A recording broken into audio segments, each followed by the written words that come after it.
I've been told that in a high-stakes negotiation, the most dangerous person in the room is not the one who speaks the most, but the one who says nothing.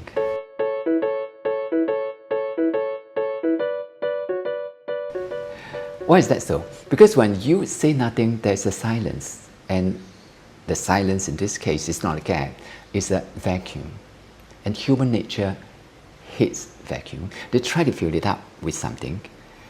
That explains in negotiation deadlock, people tend to justify, tend to explain, and sometimes over-explain, to the extent that they surrender their leverage. Before they can finish their sentence, they review critical information, and they've already lost.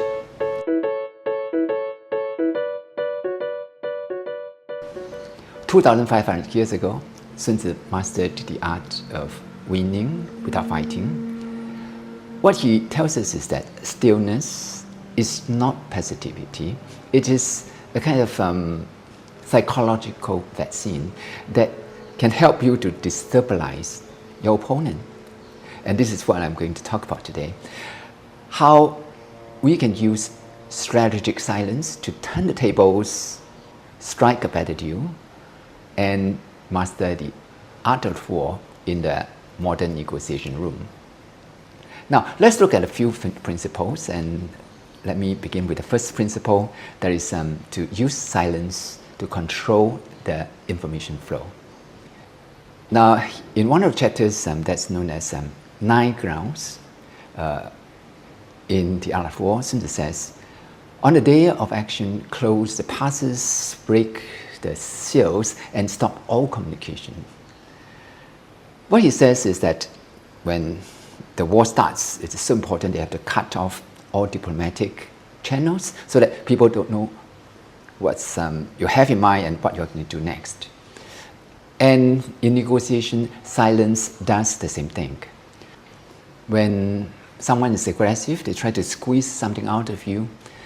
And if you can keep silent, you cut off the feedback loop. In other words, suddenly the other party don't know how to deal with you. They don't know what you're thinking. They don't know what your reaction would be. And they can't measure your weakness. They don't know your bottom lines. So there's uncertainty. And when there is uncertainty, there's pressure that you can use to your advantage. In such cases, very often the law of the first word becomes gold. Whoever speaks first after the offer loses. This is especially true for pricing, when the pricing is mentioned, because when you rush to respond, you reveal information. But if you can stay still, you make the other side thinking. And thinking under uncertainty is uncomfortable. That is something that you can make it to your advantage. Now, that was the first principle, that's to control the flow of information through silence. And now let's look at the second principle. You keep the other party guessing. Sun Tzu also says, shape the conditions and let advantage emerge. Silence is a form of shaping. Now imagine this. The other party presents a weak proposal. You look at it, pause, say nothing. 5 seconds, 8 seconds, 10 seconds. What happened? You have shaped the condition for them to say something. And they begin to explain, they justify, they defend, and sometimes they even improve their own offer. Silence acts like a psychological vaccine. It triggers anxiety early, before their real defense mechanism harden. They begin to reveal information just to fill the uncomfortable space, and now you have intelligence, but you did not do anything, you just kept silence. So that's the second principle, that's to shape the condition. And now let's look at the third, that's to prevent direct confrontation. In one of the chapters that's called military maneuvers, Sun Tzu says, avoid the enemy's sharpness, strike when the momentum fades. So you don't clash with them directly. When someone attacks aggressively in negotiation, if you counterattack immediately, you escalate. But if you stay silent, you absorb the force. The aggression hits nothing. No reaction, no fear. Eventually, energy declines, confusion sets in. Why isn't he responding? Or did I overplay my hand? They doubt themselves. Now, this is the moment for you to speak with clarity, measured, and with precision. And when you speak after restraint, your words carry weight. So that's the third principle, and now let's move on to the fourth. Allow yourself more time and space to observe through silence. Sun Tzu famously said, if you know the enemy and know yourself, you need not fear 100 battles. When you speak, you are transmitting. When you are silent, you are receiving.